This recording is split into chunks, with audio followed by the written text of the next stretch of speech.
Assalamu alaikum.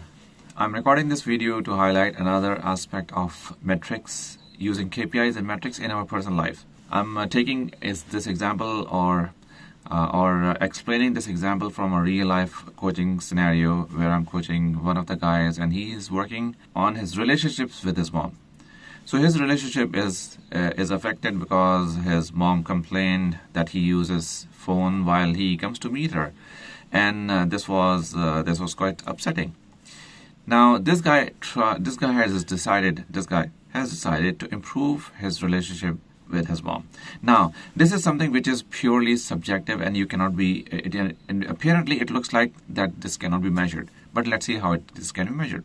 So how this coaching process will take place, I will explain to you. So I'm going to ask him that, let's suppose his name is Zed, the guy in our example. All right, so let me ask Zed. Zed, tell me, how do you rate the relationship with your mom currently that you would like to improve? And this is happening after Zed has told me that why is that important for him to improve the relationship and so on and so forth. All right, so Zed, tell me, what is your level of relationship on a scale of 1 to 10? So Zed might reply maybe 5 or 6 or whatever. So Zed, where do you want to take it further? So then Zed will reply that maybe he wants to take it to 8 or 9. All right. So Zed, tell me what 9 looks like. Means, what do you want to happen so that you can say that by end of the year you want to reach 9? What do you want to happen? So now Zed will start creating picture, and this is very critical because this picture will drive the entire process. For instance, Zed says that I want to feel comfortable speaking to my mom without my phone, or I want to spend some time. Maybe I want to take my mom to a vacation to a tourist resort or whatever. I have completed spending say a week-long time, which is 24 hours or 48 hours, whatever in terms of time, without looking at my phone with my mom. So these are all different things that Zed will come up with his picture, right? So everyone's pictures is different. So that picture might be different. Now, the KPI is to improve the relationship from 6 to 9 in 2024. Right, so given that amount of time and the clarity, now the KPI is clear. What do you want to happen, or what does Zed want to happen, so that Zed can say clearly that his relationship with his mom has increased to 9, from 6 to 9. So these are a few indicators that Zed has described, as I mentioned earlier.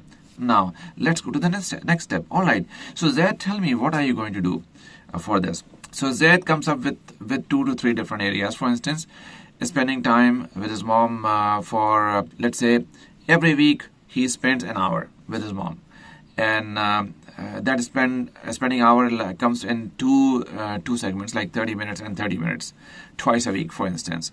All right, now Zed is going to track how many weeks were there, and this review can be done periodically. So in how many weeks were there where Zed was able to spend half an hour and half an hour without looking at his phone.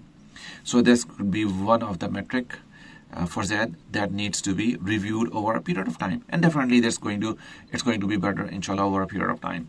Let's come to the second metric. Maybe Zed decides to read something about the relationship. All right, so how many articles, Zed, did you read? Then maybe Zed wants to improve the time by doing something that can help him develop higher levels of focus. So it could be anything, whatever is the thing. Action, maybe exercise, or maybe spending time with his own son and daughter, or maybe taking mom to a resort, or maybe helping mom do some exercise, maybe helping getting a gym membership for the mom, or it depends. It is not my metric, it is Zed's metric. It has to come from him, not me. So when we coach people, our agenda is the agenda is not ours, the agenda comes from them, right? They develop the metrics. Of course, we help them develop the metrics, but they come up with metrics, and then they measure. What we do is that we just hold them accountable. For instance, after a month, I'm going to ask Zed, tell me what were your metrics, spending time with mom, taking mom to gym, or taking her for a walk twice a week, or what will help you see that you have reached from 6 to 9. So I hope this makes it further clear on how to use KPIs and metrics in our personal day-to-day life and improve the quality of life that we spend. Thank you for watching this, and look forward to seeing you soon again.